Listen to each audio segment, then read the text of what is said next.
Right now, Pittsburgh's best sports show is about to begin. Call us or tweet us. We got things to talk about on the Ireland Contracting Nightly Sports Call.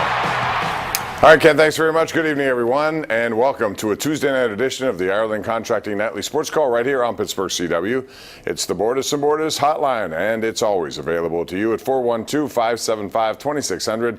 You can also tweet us at KDPomp, at Paul Zeiss. And tonight, we'll begin with the Pirates, and there's not much new to say there. They stranded 4 runners in the first 2 innings, couldn't get off the schneid. And as a result, Jordan Lyles throws a lot of pitches, gives up a bloop single with the bases loaded. And if you're going to hit one, if you're another team, in front of Gregory Polanco, because there's no way he's going to be able to throw the ball. He's obviously still having problems with his arm, which was surgically repaired after that slide, and they got 2 runs on that. I think the third base coach knew exactly that, so it didn't matter how shallow that ball was. 2 were going to score, and those are the only 2 runs of this game so far, 2-0 in the 8th inning. Paul Zeiss of the Post-Gazette, 93.7 The Fan is here, and Paul, it's the same script. I mean, I don't know what else to say. They can't hit. They're in jeopardy of losing 9 in a row now, and their run differential is -23. That's the worst in the National League. Yeah, I mean, at one point they were 12-7 or something. 12-6. 12-6, and everyone was feeling good about them, you know. And they might have lost Cervelli again, you know, tonight. They just keep losing guys. It's one of those seasons, or one of those points in the season, Bob, where things just aren't going their way. And I think we knew this would be a team that probably would struggle a little bit to score runs, and we knew that this would be a team that wouldn't be very good defensively. And we've seen, and nothing we've seen says it's going to be different. And that's why, you know, I don't think what we're looking at right now at this 8 or 9 game losing streak is completely out of character. I mean, I don't think they're going to be a team that's going to lose 90 or 95 games, but this looks to me like a team that's like 80 and 82, something like that, Bob? I mean, is that? Yeah, I mean, it's you know, I thought their pitching would be good enough to be in a situation where they would, you know, scratch out wins. But you know what's going to happen? The pitching gets taxed. The pitching really becomes demoralized because every time they go out there, they know that they have not much run support. It makes you very different as a pitcher.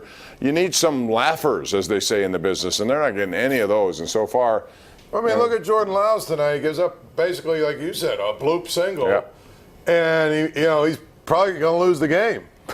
That's the way it goes. And Cervelli hit right on the wrist. He thought he could stay in there. It was a direct shot right in the wrist with a fastball. And he left the game, and who knows, that could be broken the way he was. You never know. He could be back tomorrow. He could be, but that was a direct shot right on his wrist. It was, but you've got to admit, Cervelli's a little. Yeah, but I don't care. That came right on his wrist. I understand that, but my point is, Cervelli's a little dramatic no matter what it is. So you never know how hurt he is. It could be he's out for 3 months. It could be he's back there playing cards with somebody in the back. I think he has a pretty high tolerance for pain. He likes to embellish it maybe a little bit, but still, that's a tough position to play.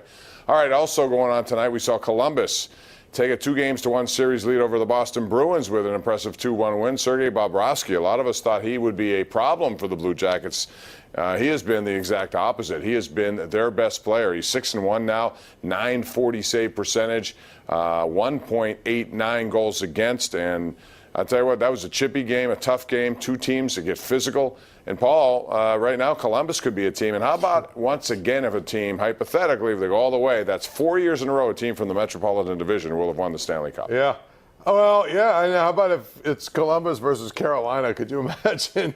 That would be the Eastern Conference Final, Columbus versus Carolina. Who would have thought that? The thing about Bobrovsky is the team that he seems to struggle against is the Penguins. So the fact that he didn't have to play the Penguins maybe that changed the way that he looked at the playoffs or something. I don't know. I just know that it's a weird year in the NHL, isn't it?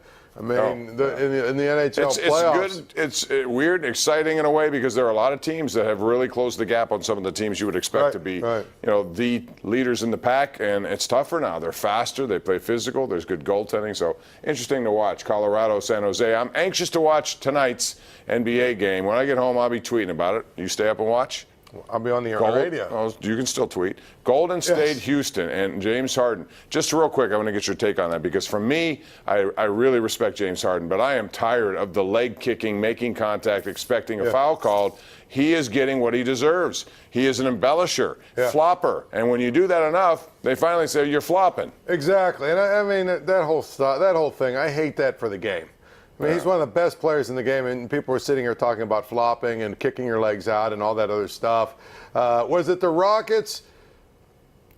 Was it the Rockets? It was the Rockets, Bob, wasn't it, that sent the videos to the NBA?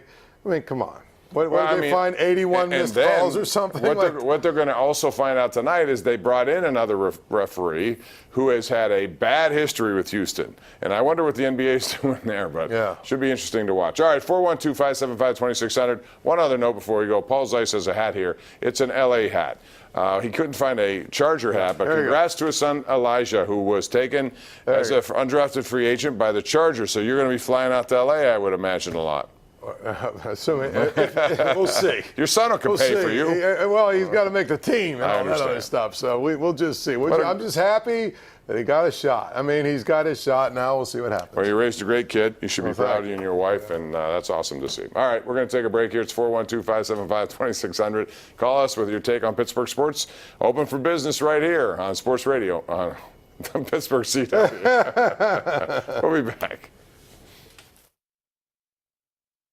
The Ireland Contracting Nightly Sports Call is brought to you by Ireland Contracting, celebrating 25 years as Pittsburgh's #1 home exterior expert in roofing, siding, windows, and gutters, where honesty and integrity still matter.